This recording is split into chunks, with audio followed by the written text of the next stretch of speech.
Portal కానీ చాలా జీవోలు వాళ్ళు పెట్టలేదు. ఎన్ని అప్పులు ఉన్నాయో కూడా ప్రజలకు తెలియజేయలేదు. ఈ విధంగా దొడ్డిదారిన వీళ్ళు విదేశాలకు డబ్బులు వేలకు వేలు 55 కోట్ల రూపాయలు అంటే మామూలు విషయం కాదు. ఈ విధంగా తరలించినటువంటి వ్యక్తులు మీరు చెప్పిన హామీలు ఎందుకు చేయడం లేదని చెప్పి అడగడం అనేది చాలా బాధాకరం. ఎందుకంటే గతం లోపల ఎన్నికలకు ముందు రైతులకు ఏకకాలంలో ₹1,00,000 రుణమాఫీ చేస్తామని చెప్పినటువంటి బీఆర్ఎస్ ప్రభుత్వం అప్పుడు 2-3 ఏళ్ల తర్వాత చారానా అని వాయిదాల పద్ధతి తీసుకొచ్చి లాస్ట్కి ఇవ్వాల్సినటువంటి చారానా ఎగ్గొట్టినటువంటి పరిస్థితి గత బీఆర్ఎస్ ప్రభుత్వ కాలంలో జరిగింది. అసలు అది రుణమాఫీ కాదు, ఒక వడ్డీ మాఫీ పథకంగానే గత ప్రభుత్వం లోపల వాళ్ళు పాక్షికంగా మాత్రమే అమలు చేస్తే మా గౌరవ ముఖ్యమంత్రి రేవంత్ రెడ్డి గారు మాట ఇస్తే మడమ తిప్పడు అన్న మాట ప్రకారం 15 ఆగస్టు కల్లా ఇస్తామని చెప్పినాం. 2 లక్షల రూపాయలు ఏకకాలంలో మాఫీ చేయడం జరిగింది. గతంలో కూడా మన్మోహన్ సింగ్ గారు ప్రధానమంత్రిగా ఉన్నప్పుడు ఏకకాలంలో ₹1,00,000 2008 సంవత్సరంలో మాఫీ చేయడం జరిగింది. అప్పుడు దీర్ఘకాలిక రుణాలు మాఫీ చేసినాం, స్వల్పకాలిక రుణాలు మాఫీ చేసినాం.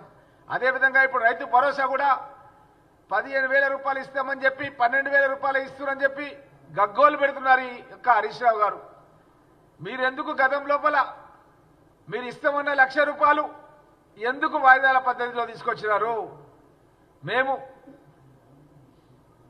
ఎంతమంది రైతులు ఎంత వ్యవసాయం చేస్తే అంత వ్యవసాయానికి 12,000 రూపాయలు ఇస్తామని చెప్తాం. అన్లిమిటెడ్గా వ్యవసాయం చేసే ప్రతి రైతుకు ఎకరాకి 12,000 రూపాయలు ఏడాదికి ఇస్తామని చెప్పినాం. అదేవిధంగా భూమి లేని నిరుపేదలకు రైతు కూలీలకు సంవత్సరానికి 12,000 రూపాయలు ఇస్తామని చెప్పినాం. కొత్తగా రేషన్ కార్డులు ఇష్యూ చేస్తున్నాం.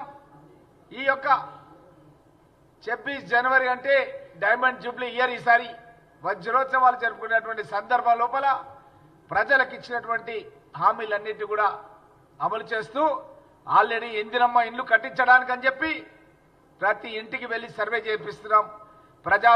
ఆల్రెడీ ప్రజా పాలన లోపల ఎవరైతే దరఖాస్తు చేసుకున్నారో ఇందిరమ్మ ఇండ్ల గురించి వాళ్ళకందరికీ కూడా ఇంటింటికి సర్వే కార్యక్రమం నిర్వహించి ఎవరైతే పేదవాళ్ళు, ఇల్లు లేని వాళ్ళు, బండల ఇంట్లో ఉండేవాళ్ళు, పెంకుటిన్లో ఉండేవాళ్ళు, గుడిసెల్లో ఉండేవాళ్ళు, రేకుటిన్లో ఉండేవాళ్ళు, వాళ్ళందరూ కూడా పక్కా ఇల్లు నిర్మాణం చేసే కార్యక్రమాన్ని ఎస్సీ ఎస్టీలు అయితే 6 లక్షలు, బీసీలు ఇతరులైతే 5 లక్షలు పెట్టి కట్టించే కార్యక్రమాన్ని స్టార్ట్ చేసినాం. మరి మేము అడుగుతున్నాం ఈ యొక్క బీఆర్ఎస్ నాయకులను, రేవంత్ మన హరీష్ రావు గారిని, మీ ప్రభుత్వ హయాం లోపల ఎక్కడైనా సరే మీరు ఇల్లు కట్టించిరా?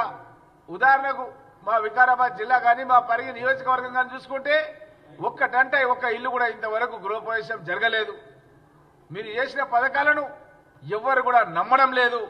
ఇవన్నీ కూడా తెలిసే ఏసీబీ వాళ్ళు ప్రశ్నలు అడుగుతున్న ఉద్దేశంతో ఒక అడ్వకేట్ను తీసుకొచ్చి బయటే పారిపోయినటువంటి ఈ యొక్క కేటీఆర్ ఈ విధంగా మా యొక్క ప్రభుత్వం పైన గతంలో ఏమన్నాడు? ఇది లొట్టపీస్ కేసులు పెట్టిరని చెప్పి అన్నాడు. మరి లొట్టపీస్ కేసులు పెడితే మరి ఏమైంది నీకు? ఎందుకు మరి ఈరోజు తప్పించుకొని తిరుగుతున్నావు? నువ్వు నిష్పాక్షికంగా వెళ్ళి నువ్వు ఏసీబీ అధికారులకు జవాబు చెప్పే పరిస్థితి ఉండే, మరి ఎందుకు నువ్వు జవాబు చెప్తలేవు? తెలంగాణ రాష్ట్ర ప్రజలంతా కూడా ఈరోజు గుర్తిస్తున్నారు. మీరు కట్టినటువంటి ప్రాజెక్టులు సాగునీటి ప్రాజెక్టులు పర్రేలు వారి పనికిరాని ప్రాజెక్టులుగా తయారైపోయి అసలు తెలంగాణ రాష్ట్ర వ్యాప్తంగా ఈరోజు ఆలోచనలు పడ్డారు. మీరు అయితే పాలమూరు రంగారెడ్డి అన్నారు, దానికి అనుమతులు లేవని చెప్పి ఇప్పటికీ కూడా దానికి కేంద్ర జల సంఘం వాళ్ళు కానీ పక్క రాష్ట్రాల వాళ్ళు కానీ పదే ఈరోజు మాట్లాడుతుంటే మీరు ఏ విధంగా ఈ యొక్క నదులకు సంబంధించినటువంటి నిధులను దుర్వినియోగం చేసిర్రు అని చెప్పి ఈరోజు రైతాంగం అంతా కూడా బాధపడుతున్నటువంటి సందర్భం ఈరోజు మనమంతా కూడా గమనిస్తున్నటువంటి విషయం. ఖచ్చితంగా కేటీఆర్ ఎన్ని వేషాలు వేసినా ఊచలు లెక్క పెట్టడం ఖాయం.